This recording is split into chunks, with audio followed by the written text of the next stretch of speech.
Howdy folks, and welcome back to the Hillbilly Kitchen. Today we're going to be making what is probably our favorite summer food, fresh corn on the cob.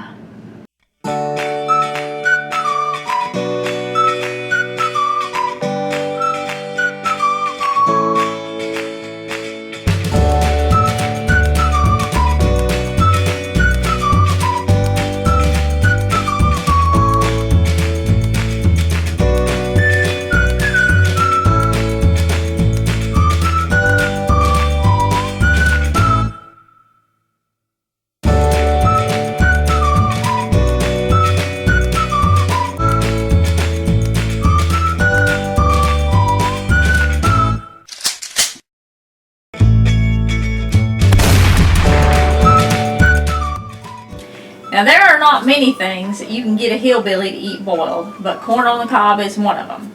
And I know there's a million fancy ways to make it, but the absolute best way to make fresh corn on the cob is to put it in a pot of boiling water and serve it with lots of butter and salt. Now normally I would husk the corn outside to keep the mess down, but for the sake of video quality we'll do it in the kitchen here so you can see it. And what you do is just grab it, the ears at the top, and separate the silks and pull down toward the bottom. And it breaks off pretty clean. You might have a few silks left, but you're not going to have much. And we're going to get rid of a few more of them before we actually cook it. We'll take it over the sink and wash it off. Again, grab it at the top. Kind of separate it in the middle a little bit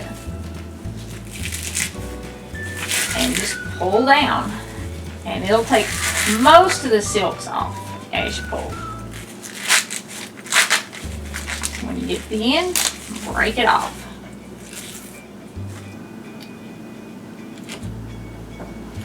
Okay, now I'm going to clean up this mess real quick. Take this corn over to the sink, wash it off a little bit to get a few more of the silks off, and cover it with water. And you want to fill your pot up above the corn. So I'm going to fill it up to like right here with water, and my corn will float, but that's okay. And there are some tricks to getting the most flavor out of your corn. You want to make it when it's as fresh as possible. So if you're buying it in the store, try to cook it the day you buy it. If you can't cook it that day, keep it in the refrigerator. If you grow it straight from the garden to the stove is the absolute best.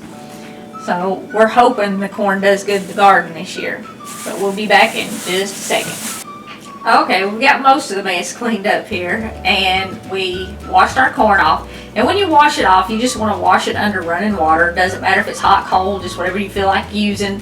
Don't use any soap or cleaners or anything like that, because you never get the soap washed out of the ears of corn, and it would leave a horrible taste. So just plain running water. And I'm only making a half dozen ears. I'm just making it for me and Bret, so it fits in my pot just fine. You see it is floating. But if you were making a whole bunch and you wanted to get more in your pot, or you were making it for kids or something, if you break it in half, you can get a lot more in your pot. And the easiest way to half it is just to grab it and break it. It's much easier than using a knife, and you can get almost twice as much in your pot. But I'm going to leave the rest of this whole. Now, when we cook it, we're just going to turn it on high, and we're not going to bring this to a full boil. If you boil your corn, it will actually make it tough, and it will lose a lot of its flavor. So what we want to do is heat it until it's just right at the boiling point, but we don't have bubbles. And it's hard to tell when you're making corn, because as this gets hot, bubbles will actually come out of your ears of corn. So what you're going to watch for is little bitty bubbles on the bottom and sides of your pot, and I'll show you that when we get to it. So we'll be back when this corn is cooked. Okay, if you look down in the pot here, we have tiny bubbles everywhere, and we do have some bubbles coming up out of our ears of corn, still some bigger ones. But this is the most you want. You definitely don't want your water any hotter than this. So I'm going to turn it off now, and I'm just going to let it sit there for a few minutes to make sure it's kind of hot all the way through to the center. And you'll want to leave the corn in the water until you're actually ready to serve it. That way it stays hot. Okay, another little tip for your corn on the cob is these little corn fork things. I think you can get a pack of 8, which will hold 4 ears of corn, for like $1. If you enjoy fresh corn on the cob as much as Brett and I do, these things will save you a fortune in napkins. And you just poke them in the ends of your corn. And you can see here, I literally have this drowning in butter, and that's how you want to serve it. Hot and buttery. So thanks for joining us on this edition of the Hillbilly Kitchen. Don't forget to click like and subscribe. And enjoy lots of fresh corn on the cob this summer, because unfortunately it's only around for a few months.